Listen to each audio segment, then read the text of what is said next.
button. There we go. Welcome to the Emerging Civil War podcast. I'm Chris Mikowski, having all sorts of technical difficulties this evening. Thanks for being with us. And joining me from the most famous small town in America is Jaimee Umstattd from the Gettysburg Foundation. Jaimee, how are you? I am brilliant. Today is gorgeous, and I can't be better. Oh, fantastic. Well, I know that you're brilliant because the work you've been doing for the foundation has been fantastic. So it just goes hand in hand. Thanks for being with us here for Women's History Month. And just in commemoration of the month, I like to talk to women who are working in Civil War public history.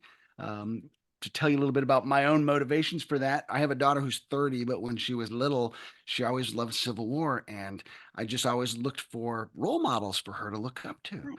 And so having women who are working in the field, I think is really important for young people interested in getting into the field, and they can see the great successes. And you've certainly had some fantastic success, including a recent promotion. So congratulations. Thank you. Yeah. So Jaimee is with the leadership department at the Gettysburg Foundation, and I'll let her tell you a little bit about what that actually means, but it's an opportunity to take advantage of the battlefield. Tell us a little bit about what you do, Jaimee. Well, I was absolutely thrilled when the leadership program specialist in this position popped up, and I went, oh my gosh, I want to do that.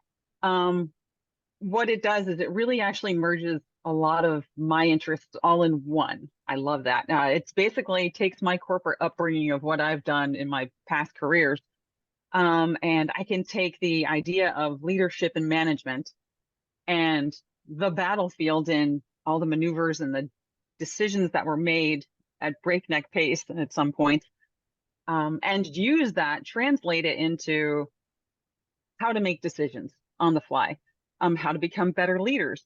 You got better citizens, better leaders. I can't think of a better thing to actually help with upper management and corporate America. It's a great place. I mean, it brings people to Gettysburg that may not think to come here. It brings back the original purpose of the park, of using the battlefield as a classroom. And as my lovely my manager, and he's going to yell at me if I call him boss, but I'm going to call him that anyway, Britt Eisenberg, brilliant licensed battlefield guide, it says, we're here to honor the history and the people who made the history and to preserve it for the future. So really, we're passing on that history to people who may or may not understand or would have come here on their own, but will come back now with their families, with their newfound knowledge, and then they can be the Gettysburg buff on the battlefield pointing things out. So that's really one of the beautiful things that the leadership program does. And to me, it's really cool as a way to show, in yet one more way, like, here's how history is still relevant to us today. Here's how you can apply it. It's usable history. Yeah, absolutely.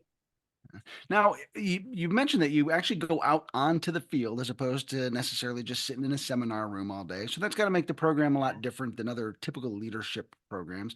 Tell me a little bit about what it's like to enroll in the course and go through it.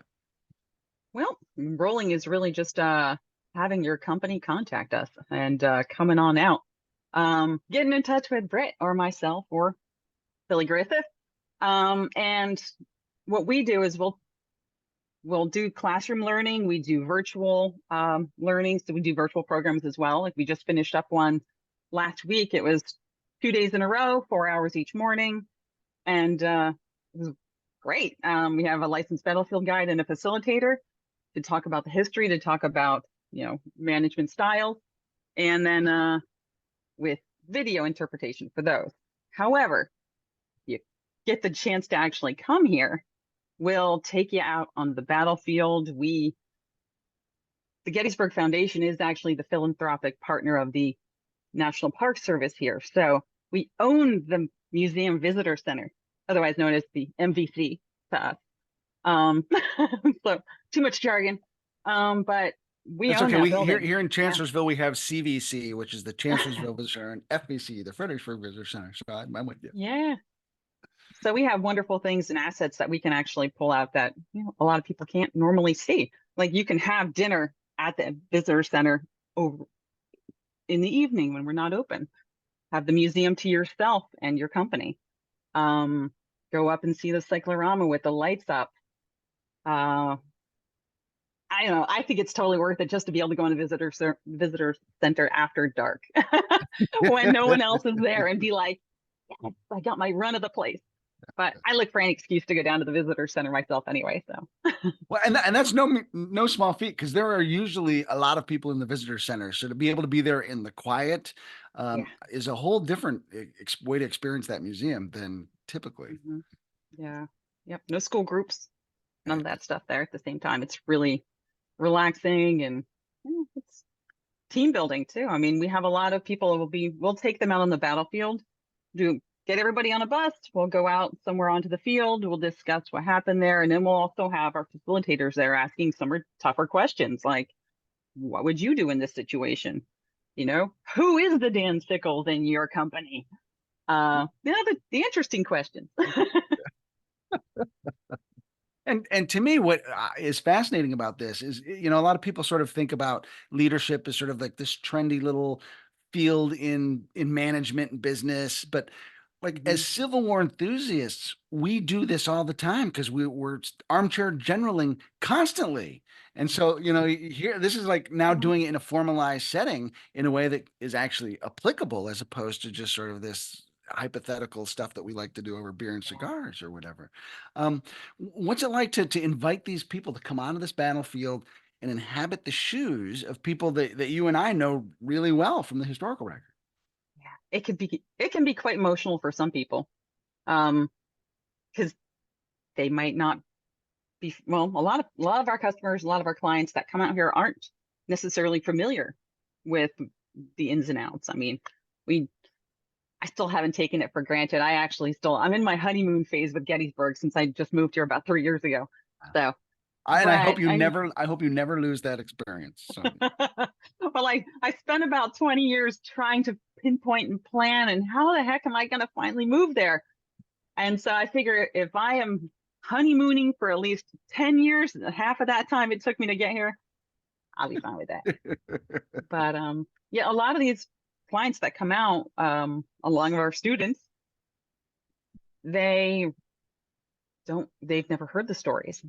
So they hit them harder. They really actually get emotional. We as we're talking to them, we're also asking them questions about what they do in their daily life. What do they do at work? Who do they talk to? How do you communicate with your other staff? How do you communicate with your in inside clients, the people you work with? I come from a customer service background, so we were pretty, I mean, my past life career was hotel management. I worked for Marriott. And so we were very customer centric and it was very client facing, very customer facing. So, but I never saw that, I never saw past the fact that the people I work with on a day-to-day basis deserve that same respect that you give the customer. You also need to give that to your coworkers. yeah. And it's one of those things where we'll have people out on the field who kind of have these moments of aha moments, and that may be a good aha moment, maybe a not so good aha moment, but either way, they're making progress, and that's great. Yeah.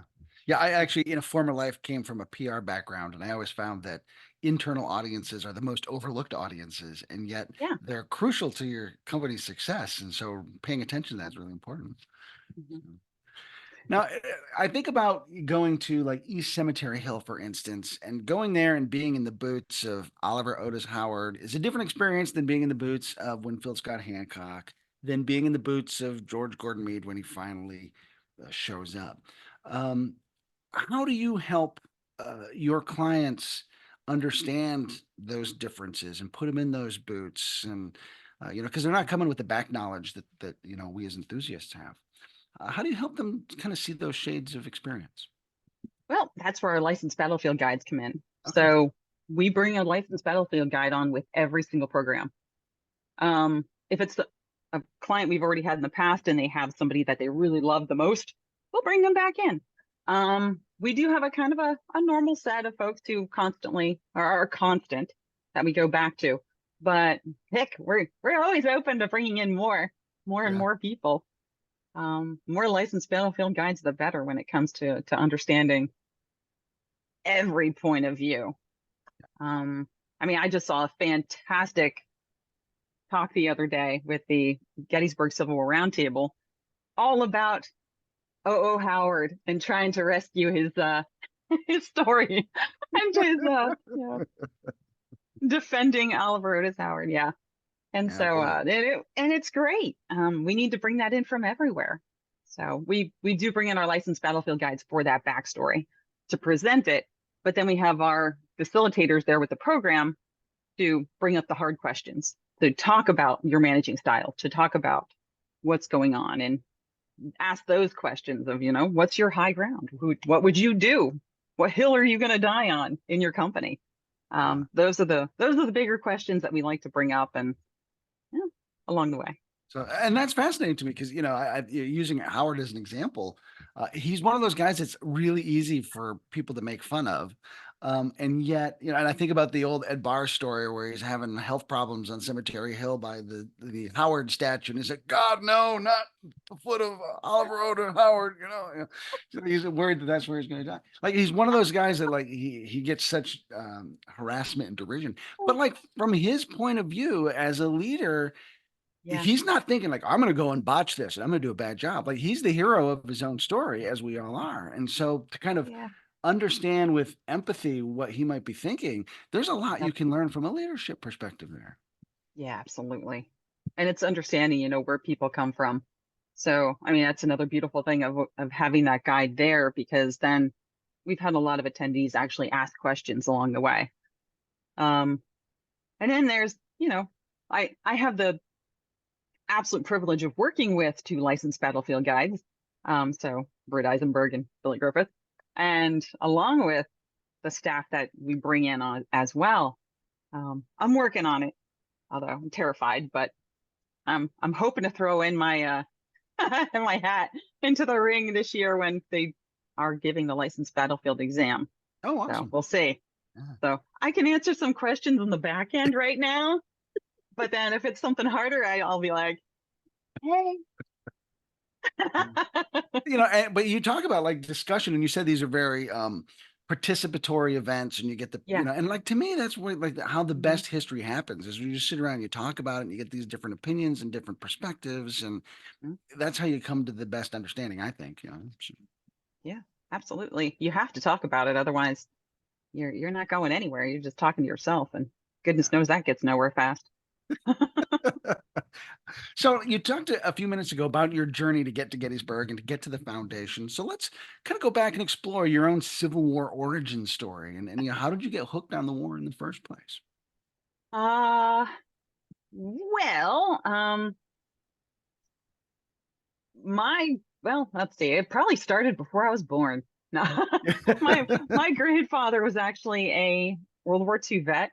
Um, he really did love the Civil War history. He wanted to go back, and he would drag my father out antiquing to go try to find different types of militaria. And along the way, my parents were always, whenever we go on vacation, we'd always go someplace historic. Every single time, there had to be something there that was historic. And I have to give them so much credit because they made it like we were going someplace very special. I mean, and it was almost like treasure hunt special when we go to star forts along the coastline. I grew up in Pennsylvania, so I grew up over by the Delaware River and or up at the Delaware Water Gap area, and it's beautiful up there. But we would go up and down the coast and go all over the place, and to get anywhere without going through I-95 corridor, you got to go down towards Harrisburg, Route 15 south, and then you're going past Gettysburg, and we'd stop here as like a little waypoint. And we every time we'd come down here, I swear it was the weirdest feeling. It would just get quiet as you got closer to Gettysburg, and I just kind of always had this bizarre feeling of this place. And even from my youngest age, I was always like, "Ooh, we're down by Gettysburg." Um, so when we finally would stop here and come here, I just was fascinated. So I picked up books, would look at the photos, and obviously I'm a kid, so I'm looking at post-battle photos, and I'm like, "Ooh, crazy, gnarly." And then you could go there, and it's like a time machine. You're like, I'm standing next to this rock that this is whoa. So that kind of otherworldliness of it just I was taken. Absolutely loved it from a young age. And my my mom, um, I say unfortunately, recently discovered some photos of me from my formative years, and actually at the old visitor center, and actually up in the actual National Tower, Oh, wow. Okay. and the Ziegler Hill Tower, which I hadn't come here for a couple of years, and I didn't realize they tore that one down too. And then when I first came back, I'm like, well, I know they got rid of the other. Okay. So bizarre. Yeah. Yeah, I went through a lot of things, and these great photos. But like the Wax Museum, like I'm old enough to go to a lot of these things. It was great. Yeah. Um, don't necessarily miss a lot of that stuff, but But like, the certainly there's that nostalgia factor and that there is, Americana experience of old time yeah. Gettysburg that people don't get today. Yeah, I mean, I do love the whole Route 66, Route 30 feel of it. Yeah. That is one of my favorite things because I went to college out in Pittsburgh. I went to college for the theater, theater major, history minor. Okay. I was like, oh yeah, I can merge these two things together. That'd be great. Well, life happens and stuff and things change. Priorities change a little bit. Sure, sure. Ended up actually going, you know what? I want to run a historic bed and breakfast. Okay, how can I do that with no experience?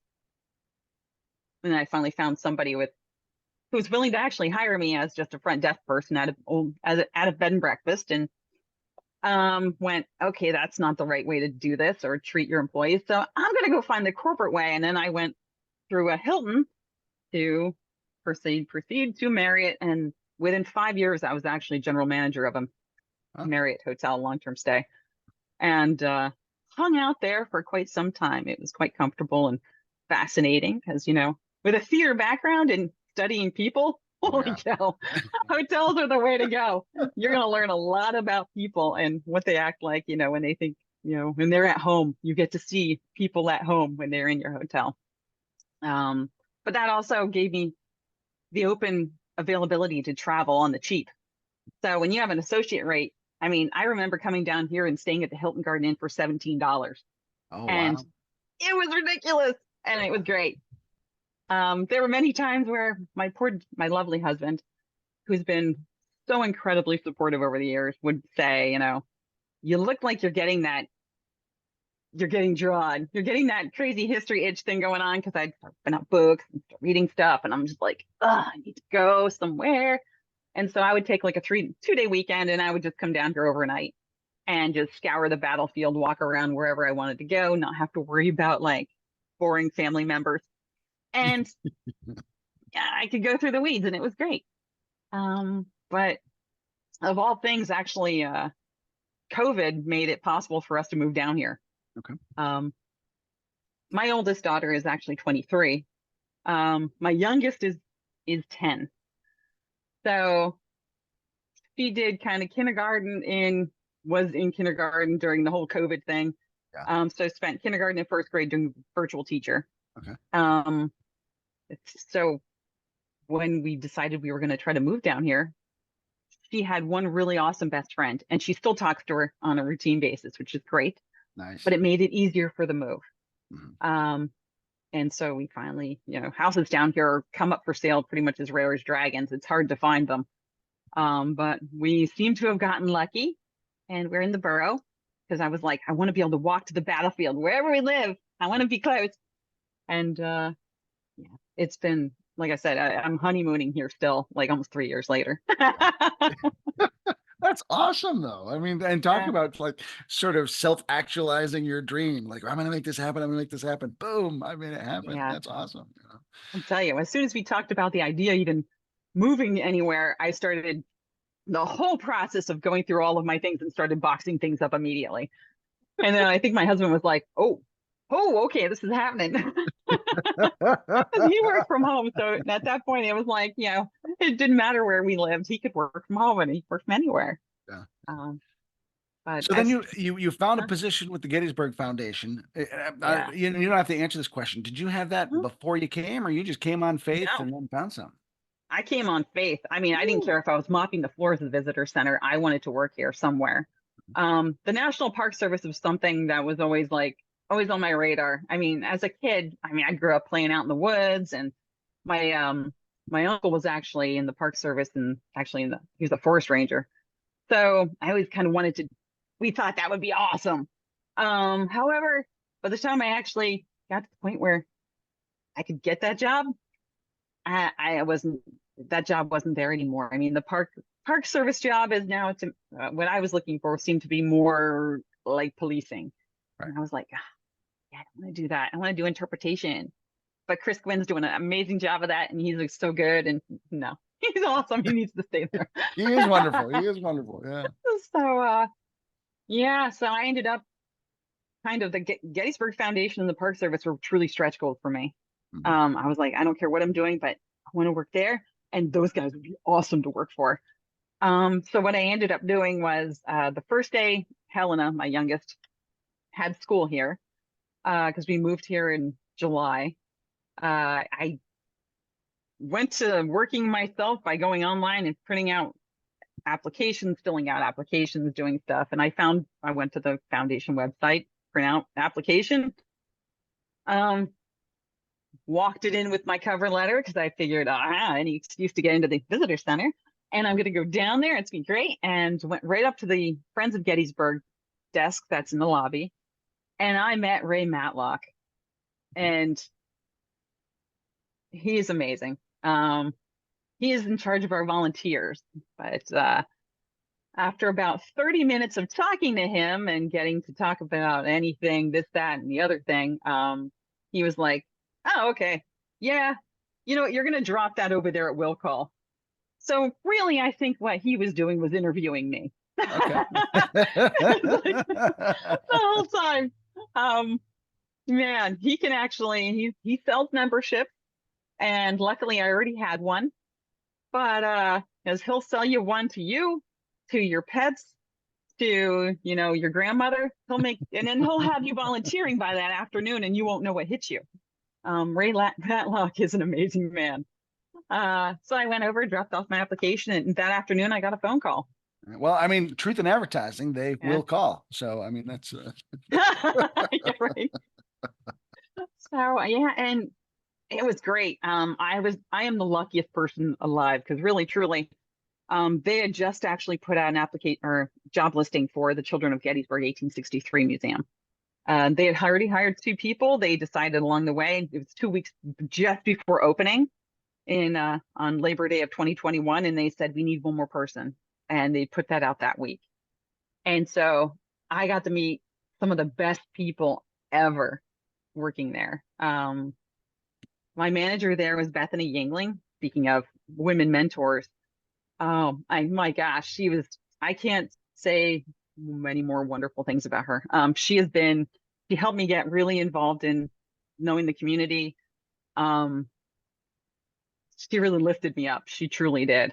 And she's still there, and she's actually back at the Rupp House now and back in the philanthropy department. And but the Children of Gettysburg, the museum there, is exactly what we were talking about before. We're bringing the battlefield here and bringing the civilian experience down to a children's level. I mean, it's designed for kindergarten through 5th grade. Mhm. But we like to say it's pretty much all ages. I mean, if you're younger than 3, you're not going to get too much out of it other than playing. But for those other age groups, I mean, it's hands-on. You're allowed to pick things up, play things, try things on. We have hoop dresses and hoop skirts for girls. We have uniforms. We have, oh gosh, we have our wounded soldier Bob in the back room where the kids can try to actually doctor him up. And on top of that, we even have a letter writing program, which is I've never seen anywhere else. So we can talk to the kids about, the kids would help with bandaging, they would help go get water, they would help write letters home for these soldiers and let their families and loved ones know where they are, what they're doing. We thought cursive handwriting was going to be the thing that would throw most kids off, but really it's letter writing nowadays. Yeah. With texting and God forbid, we explained letter writing to a little boy one day, and he said, well, you write dear so and so, and then you write a letter to them telling them about what's going on, what you're doing. And he just looked at us and went, you mean like an email? Like, wait, email's an old thing now too? Oh my God. I mean, one of my most crushing things of my existence so far was trying to explain to my oldest daughter what a mixtape was. I'm Oh, like, oh gosh, things are getting so old so fast. Um, so really, what we do is we have the kids write a letter and explaining how Bob's doing. It can be to anybody in his family. And then with their parents' permission, they put their name and their address on the back of the paper. And by the way, it is on error correct stationery. okay. It's actually on a piece of authentic look stationery. Um, and we send it to his family. Okay. Henceforth, they email it to our volunteers. Yeah. And they write the letters back. Oh, And so wow. we have had thousands of letters go back. His family gets a lot of mail. Yeah. We like to put it that way. And so these letters go back out to the kids, and it could be a week or two later. It could be like a month later. Depends on how backed up we get.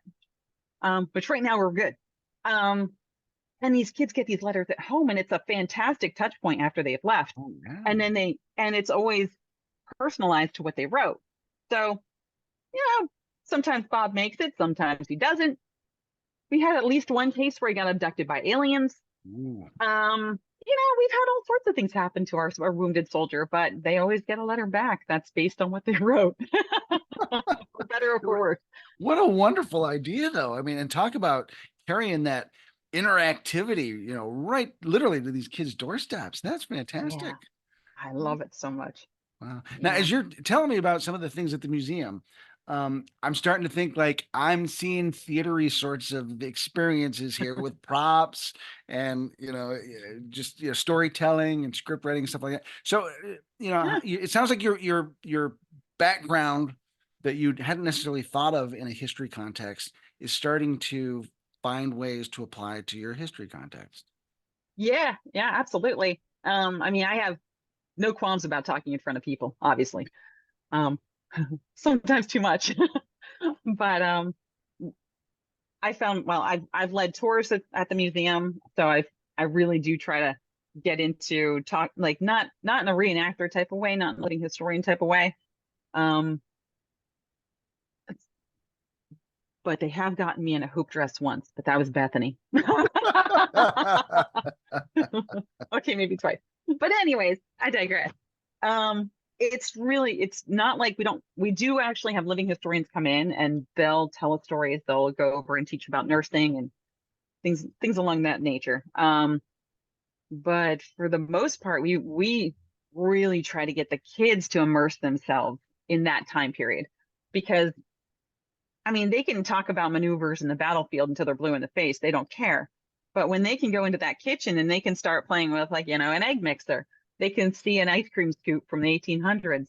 And they get so much interest out of what a toaster looks like.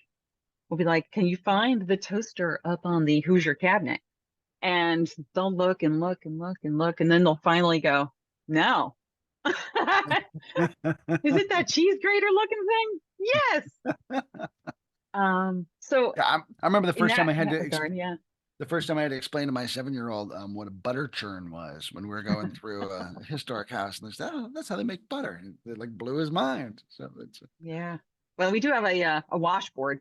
And so okay. I always challenge kids. I'm like, all right, go over there and actually go ahead and wash that shirt over there. We got a couple socks in there too. Because geez, if you've never done it, I would recommend just doing at least one or two shirts with a real washboard just to see what that's like. Because geez, you will never ever take for granted a washing machine ever again. So So since you, we like to let the kids know how good they have it. yeah, that's right. You're complaining right now. Let me show you something. So in your time at the museum, how have you seen it change and evolve? Well, it's an organic thing. It truly is. As a hands-on museum and as really one of the few things for kids to do in town. When we opened, there was nothing else for children to do in town anymore. Um, so we've gone the way of what they like, what we've been watching them. When we first opened, for example, we had a scavenger hunt where once they came in, they would pick a kid to learn about. We'd give them a sticker, and then they could read the storybook as they're going through. But we handed them the scavenger hunt card as well and said, "Now make sure you go in and you have to see if you could find the item in this picture." And it was, one in each room. So thinking, okay, these kids are going to go in and then they're going to actually read the book. They can go find the thing in the room and then they'll move on to the next room. Nope. Nope. That's not what kids do. We just gave them a job to do. Oh, So yeah. what they're going to do is go boom, boom, boom, boom, boom, find everything, every single stamper, every single embosser. And then they come back to us and go, "I'm done. What do I get?" And we're like, "Did you look at any? You just got here." Yeah. So one of the best things we ever did. Thank you, David Nelson, one of my coworkers that were at that museum. He said, "We got to get rid of them." And so we did. We unscrewed them all. We took them all out. And the next day, these kids came in, gave them a sticker. We explained about the children that our museum follows, their story, and they pick one. And then we said, "Find the books, find those books in every room, and then find out what they're doing while the battle starts and what has as the battle goes on." And that's what they did. And it was great. They went to the book, they read the story, they were like, "Okay." And then they explored the room and they go to the next room. And then at the very end, we asked them a question, just a simple question. We pop quiz them and go, "So what did you learn here? What's one thing you learned?" Or what's one thing you learned about the kid that you were actually reading about? Because they're all real people. Yeah. And if we usually get the deer in headlights look at first. And then they'll rattle something off and it's like, "Yeah, see, you learned something." And then we give them the card that we made that has the real person's face on it. Yeah. So that they can see not just the cartoon sticker. Now they actually have a real photo of who that person was. And then their backstory on the back of the card, it's what they did with the rest of their life. So they get their whole story as they come through.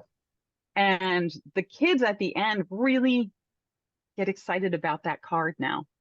And just little things like get rid of the scavenger hunt, it's got to go. And then the kids really actually learned things. They had fun. Um, we saw less grumpy faces when we gave them a bookmark, for completing the scavenger hunt. Um, so it was it's a learning machine. It's a learning museum. It really is. We're learning as much as they are, really, as we go. So, is there a favorite story of a particular child that has resonated with you? Of the stories that Oh the God. museum tells? So I'm Well, sure there that are a one's bunch of kind of hmm. I'm sure there are a bunch of fascinating ones, but Yeah. My favorite bit, and I can't pick out of the top six kids because that literally is like picking your favorite child at this point. sure. But my favorite piece of a story is William Bailey's, where he has a Confederate soldier who's a young kid actually come knocking on his door and says, "I'm done. I can't do it anymore. I just, he's thrown in the towel. He just can't fight anymore. Can you please just conceal me somehow?" So the Bailey family takes him in. They get rid of his uniform. They actually give him civilian clothes, and they basically say, "Now just don't say a word." Kid's from North Carolina. Sure, he's got a pretty hefty accent. So he doesn't, and so they kind of conceal him for a while. And battle runs its course. It's over because the Bailey family lives 3 miles north of town. So first day battlefield up on just north, and they end up watching the Confederates retreat and leave.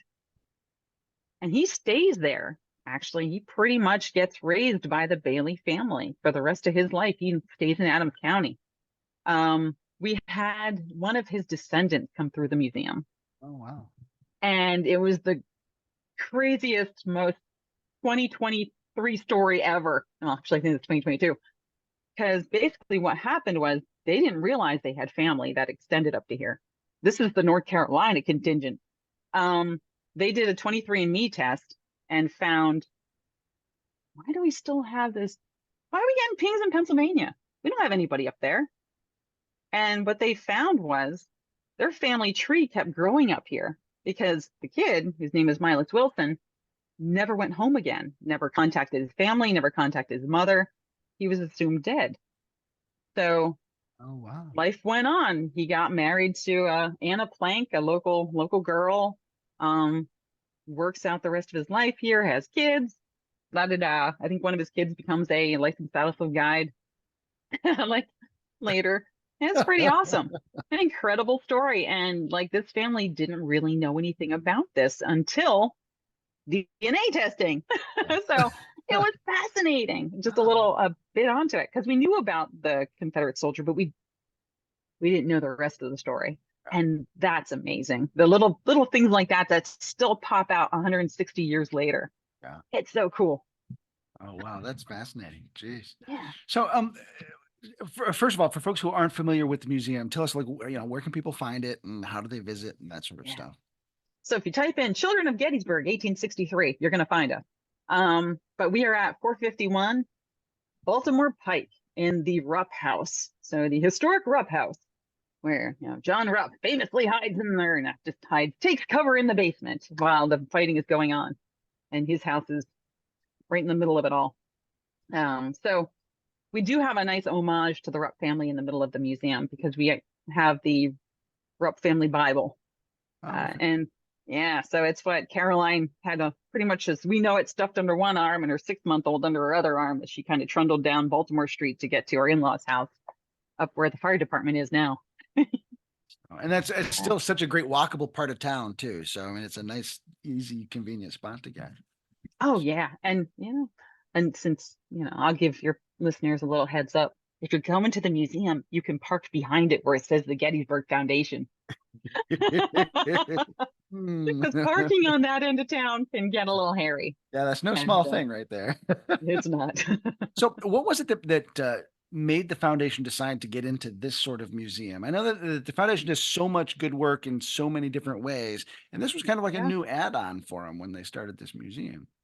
Well, it started out with the philanthropy department, and they really said, they took a look around and they looked and said, I always see our kids climbing on cannons and getting yelled at by Park Service, and there's nothing really here to do except, and we have families coming to town, and unfortunately, the only thing that they see to do for kids is ghost tours, which is ugh, another story in itself. I grew up with Arthur C. Clarke. I mean, literally, like every Friday night, World of Strange Powers. I love that stuff. Don't get me wrong. Um, but there are 18 licenses for ghost tours in the town of Gettysburg. And that's a travesty. It really, truly is, because we hear them outside of the Rough House building, and they're blatantly making up stuff. And it's so frustrating to us inside who are trying to actually honor these people who lived here by telling their true story, by being as honest as we possibly can. And we try to tell people that's entertainment. That's fine. That's totally fun to watch and listen to. Please don't take it, take it for that grain of salt that it is. Yeah. But the idea here was we want kids to know history is fun. We want them to understand that there are kids just like them that lived through this, and to find that connection that will actually bring them into go, you know what? That kid's 9. Sadie Bushman was 9 when this was going on. And then we get so many kids that are like, hey, I'm 9. And we're like, yeah, do you think you could help out a wounded soldier, over at a field hospital? This kid was being a nurse at 9 years old. And she had to walk 2 miles with her 2-year-old brother tagging along behind her, just the two of them in the dark. Some of these things that these kids had to do you think you could do that? And they're just like, mm-mm. But we have them choose a child in the beginning. You have William Bailey, Sadie Bushman, Albertus McCreary, Mary Warren, who I love her picture the most at the end because she's got a lovely little cat on her lap. But anyways, I digress. We have Tilly Pierce, of course, Sure. and Lydia Ziegler. And so we get these kids to pick somebody that they kind of, can relate to, even if it's the awesome drawings that we have of them, because we have our own artwork actually done by an amazing artist named David Geister. Um, Amazing guy. Oh, he's the best. Um, so his work is perfect for like the Mary's holding a book, Tilly's holding a cup, like, different things. So it's kind of like these kids can look at them and be like, who do I want to be? And as they go through, they kind of connect with that kid as they go through the story. So we've had whole families just pick one of each so that they all get all of them, the whole story. That's awesome, though. That's Yeah. fantastic. Yeah. And as we go through the museum, like generally it's a go at your own pace thing. The families are kind of like it's family led. We like to say it's kid led because the kids are like, phew, and they're off doing their own thing. We'll jump in every once in a while and answer some questions if they have any, or if we notice they missed something, we'll kind of like creep on over and be like, "Did you know you can lift this up?" Like lift up this pack. Really cool. Wow. Kids just like us, except that their toasters were a lot different. That's probably the thing, right? So, Yeah. Jaimee, you and I first met at the Civil War Roundtable Congress that had its conference up in Gettysburg last summer, and so you were there as a member of the Gettysburg Civil War Roundtable. You have an Yes. affiliation with them. Tell us a little bit about what's it like to be in a Civil War Roundtable in a Civil War town. We're spoiler rotten. It's fantastic because in the summertime we actually, in lieu of having our normal meetings inside, um, we'll go out in the battlefield. And so we'll do battlefield walks, which just it's the bee's knees. Can't get better than that. I mean, it's literally here in our backyards.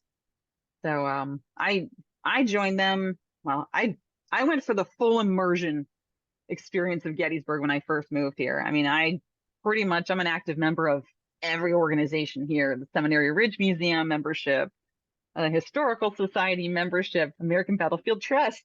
And then of course, I joined the Roundtable of Gettysburg as soon as I got here too, because I was like, "Oh, I can go to do that once a month and get even more lectures. I love lectures."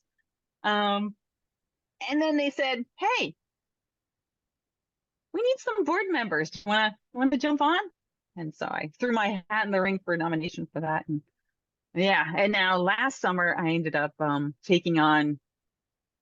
I was offered the chance to actually produce the newsletter for them.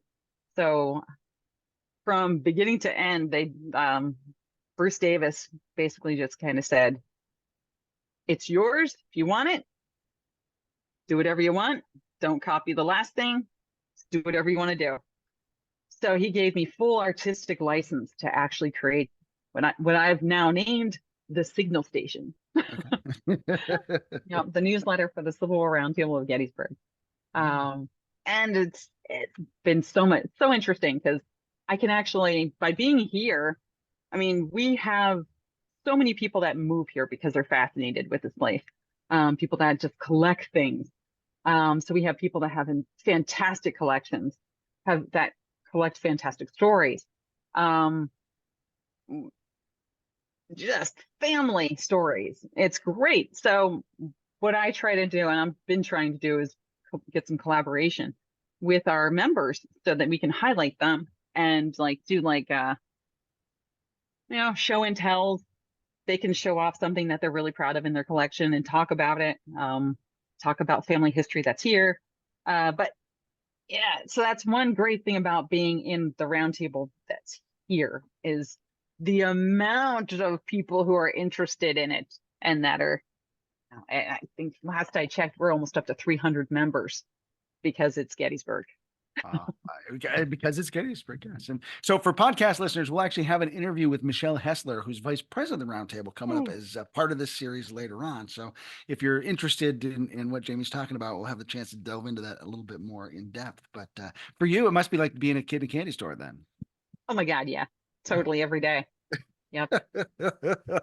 And then the CWI's here, of course, too, the Civil War Institute. Yep. So I've made it a mission of mine to try to hit as many things as I can when that's going on as well. Not a bad goal. Not a bad goal at all. Nope.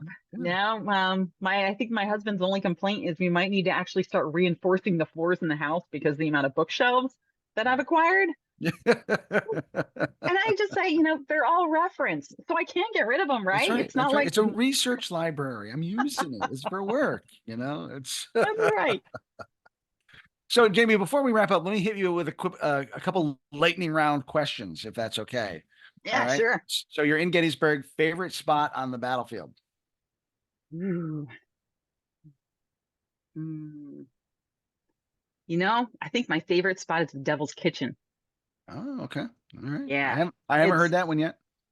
it's over by Devil's Den, but if you park and you go across that little bridge across Plum Run and you go up into the woods up towards Big Round Top, follow that trail up, there's another big mountain of rocks that's in there. And it's God knows how many thousands of even million years ago these big rocks split. You can actually walk down in between these two huge stones, and it gets colder and colder and colder as you get down. And there's like two tunnels kind of in there. It's really neat. So I Mm. mean, geez, you think about the Alabamans and Texans that were in that side of the field and go, my God, these guys had their own fortress over here. It's just amazing. But it's one of my favorite little tidbits to show off to people when they come to visit me, and I'll be like, let me show you the real cool place in here. So, Devil's Kitchen. Excellent. A favorite non-Gettysburg battlefield? Mm,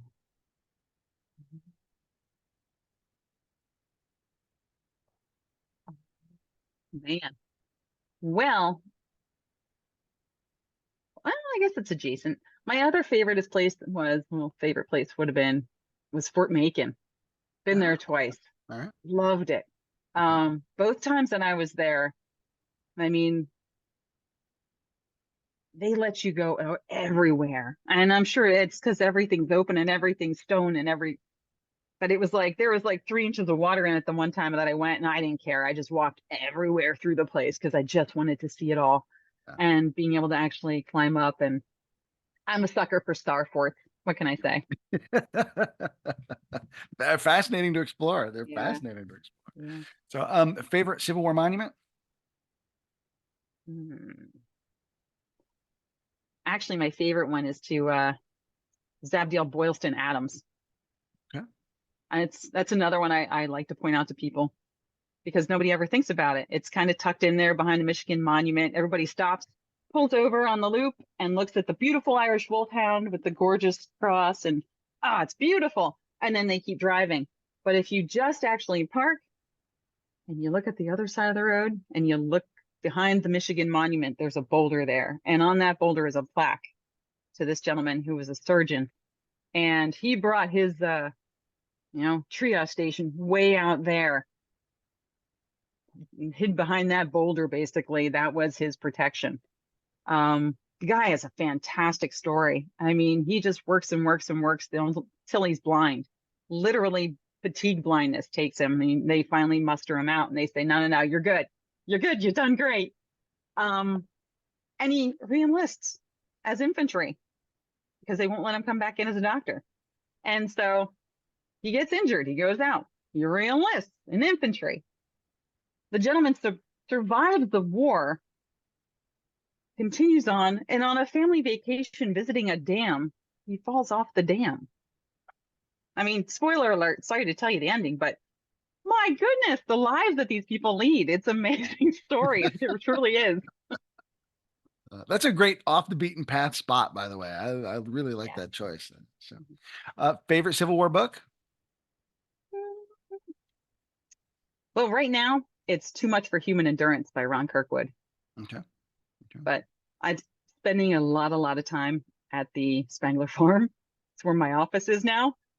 And I delight in that every day. I drive down that lane and just go, cannons are over there. Artillery was set up over there. And then we have, oh God, it's just oof, powerful place. So being able to read about it and I keep going back to pages. So to find out, Cool. All right. where was this gentleman? Uh, Yeah. cool. And a final question is, you've got a fantastic story to get yourself where you're at. What advice would you offer a young person, a young man or a young woman, who's thinking, "Gosh, I think I want to do Civil War. public history? Yeah. Well, you're going to wear a lot of hats no matter what you do. Since I moved here, since I started working here, I very rarely said no. And that's a good thing at first. So yes, yes, yes, do it all, do it all, do it all. And then get to where you can get to a point that you're like, oh my gosh, I have so much stuff going on. This is the best. But I'm gonna stop at this right now and just learn everything. I mean, really, it's these opportunities that crop up when you've said yes enough times. Like they asked me at the roundtable, "Hey, do you mind going to the Civil War Congress?" And I said, "Yes, please." And henceforth, I got to meet you there, and we're having this lovely conversation because of that. I was going It's to say my things, condolences, yeah. actually. It's those things that really kind of get you in places. Putting that work forward and really thinking outside the box. Because I mean, the Children's Museum, I mean, we did so many things that were different and a lot of things that some people said, I don't think that's going to work. We tried it anyway. And you know what? Um, kids are walking out the door and they don't think that we can hear them. And they're telling their parents, that was fun. And they're so excited about it.